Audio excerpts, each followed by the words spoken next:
Welcome back to PlayStopRewindFilms. I'm Kevin. I'm going to do another game video this month for October.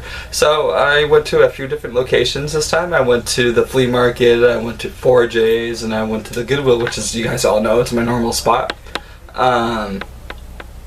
Yeah, so I got quite a bit of this time instead of last time because, yeah, last time was just not good on the finds. So let me show you for what I got for the least amount of stuff. So I'm going to be bending over like this a lot because everything's just on below me. So I got the PS1 game Small Soldiers. It is a black label, which is what I mainly look for. This game is really fun just because it was an adaptation of a movie that was actually pretty good. You either team up as the Gorgonites or the Commandos, and you just take out the other team, and for whatever the team goals it could be at that point. Another thing about this game is it has a two-player feature where you could do like deathmatch and stuff like that, which is what we mainly played on. It was really fun. I know the price tag's at $7.95, but I'll explain how much I got in a second. I went to the same store with James, which is the guy that we were playing the Warriors with. He's been talking about BMX XXX for a while, and I was like, oh, you gotta get the game, it's really fun, it's a steeple because of what they did for it. But anyway, I got the BMX XXX. That says $7.95 on the price tag, but 4J's has a system where if you go in there quite often, and you spend $10 each time, you get a stamp on a card, and every time you get 10, you get like $10 off a purchase. So I got both those games for $7.95. The next place I went to would be the Goodwill, which is like my main spot. I got the PS1 Green Label Croc. I got that for $2. If you guys don't know, I get Goodwill games for $2 a piece, which is why it's my main place. Croc, yeah, it's a fun game. I'd say it was like in between like Spyro and Crash Bandicoot and like Gex kind of shit. It's like a platformer, but like, I don't know, you gotta kind of play it. It kind of reminds me of Crash Bandicoot meets Spyro in a way. Another game which I've never heard of, but it came with the manual and everything, so I got it. It was Endgame for PS2. I have no idea what it's about. I got Devil May Cry, which I spent way too many hours with when I was growing up. But it's a really good game. I've never played any of the other ones, which I should be playing, but yeah, the game's pretty good. Another one I don't know much about because I only stick to like the core series of this series, which would be Resident Evil Outbreak. I never really played the subgenre games. I heard actually this one was not that bad, and to give it a chance. Nick swears by it, so if that says anything. The next game I got would be Star Wars Unleashed. If you look right away, the case looks a little bit different. Wrong way.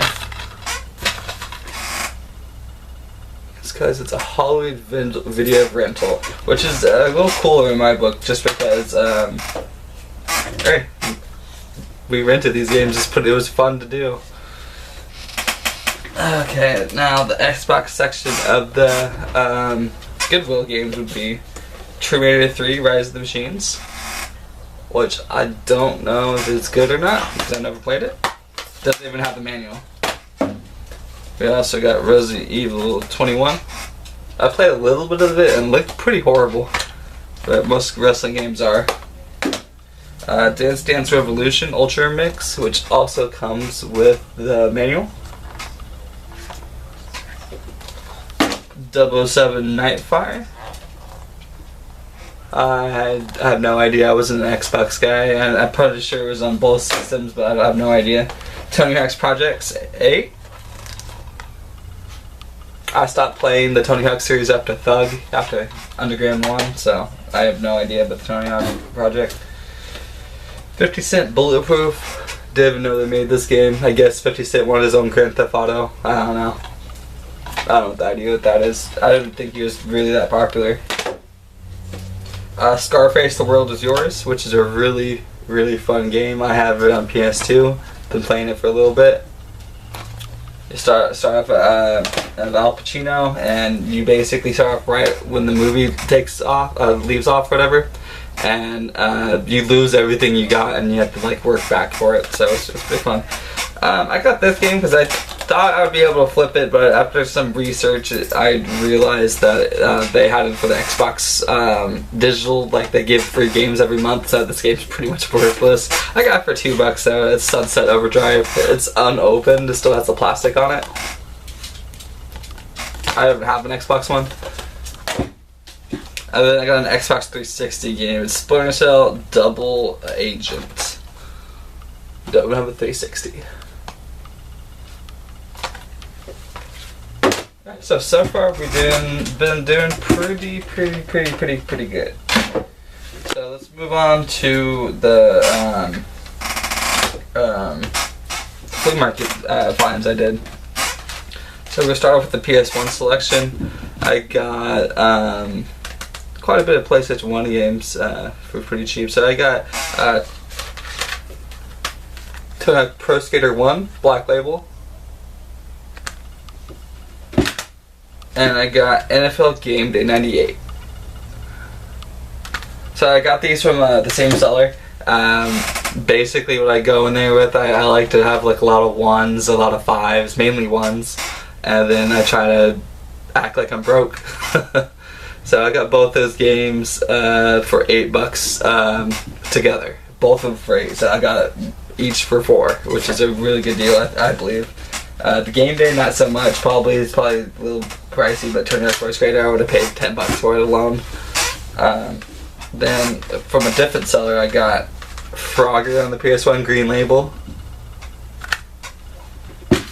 And I also got the Bugs Life, but it's Black Label, so it's original. I got both those from a different seller, but they came from the same seller. It got them for $6, so they're like $3 a piece.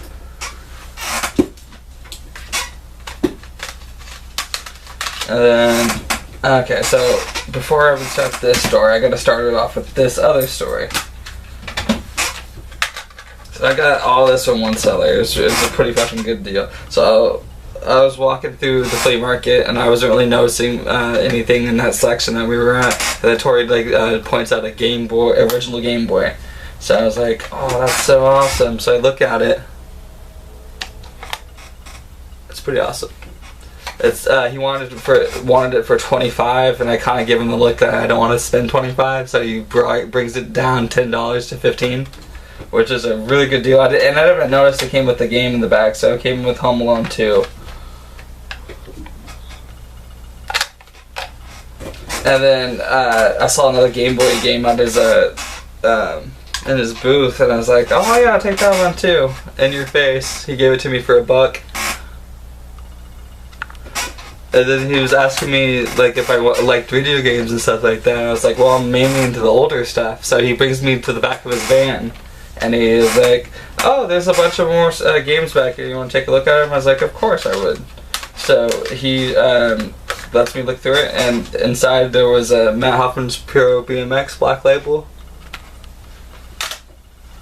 WWF Attitude Black Label. WWF SmackDown 2 Black Label. And Grand Theft Auto Vice City. I was asking him how much he wanted for those games, and he was like $12, and I was like $12, and then like I was surprised because it was hella cheap. And then he was like, oh, for you, buddy, I'll bring it down to 10. And I was like, I wasn't even trying to bring it down. He brought it down. So I got a fucking good deal on that. So, yeah. Now moving on to the next seller I went to in the same flea market. I've seen these before, but I've never had any interest in them. Unless like they're really, really, really cheap. They're the emulator things that you see. They're Atari Flashback 2. Which comes with 40 preloaded games inside the system. Yeah, I'm not really interested in them since I own an Atari, but hey, I got it for cheap. I got it for $10. it was unopened. I didn't notice, like, it still had the seal on it, and I opened it and everything was like brand new in it, so it was pretty awesome. And then towards the end, we're walking towards the back of the flea market, and this guy is like, "Oh, you got the Atari Flashback 2, right?" And I was like, "Oh yeah, I got it for cheap." And he was talking about it, and then he shows me that he's got the Atari Flashback 6 within the box still, and he wanted it for $55. I was like, "I'm good. I got the 2. I don't really need another one or whatever." And then the same guy, I also noticed he had the Sega Genesis Ultimate Portable. I've never seen one of these, but it was pretty fucking neat. I also picked up, because I guess you could get an AV outlet that hooks up to like one of these ports, and you can play on your TV. It didn't come with it, but I already had this cord, so it was pretty awesome. It's like another Sega. But I got the Sega Genesis and then the Atari Flashback 6. He wanted $55 for it, but I really didn't want to carry them and stuff like that because I already had my hands full and whatnot. And he brought it all the way down to $35. So I was like, I might as well get it. So I want to get it. There's also one more thing I forgot to mention. I have to go grab it, so give me 1 second. Yeah, I also got another NES for $10 because it didn't have any of the cable plugs or anything, but it did come with the controller. I haven't tested it yet, so I'm gonna see if I could get it working. Yeah, I got that for $10 from a different seller. Then I forgot to mention I also got this at Goodwill. It's another PS1 controller I got for $1. But yeah, that's everything I got this month on video gaming. I also got this a while ago. I forgot to like put it in one of my videos. I actually forgot about it. I got it in about August. It's the Pong system from Telegames or whatever. I have to get the power cord for that as well, which is probably why I did forget about it and didn't mention it. So I hope you guys liked the video this month, and hope you guys keep watching the further months. Please like, subscribe, and share.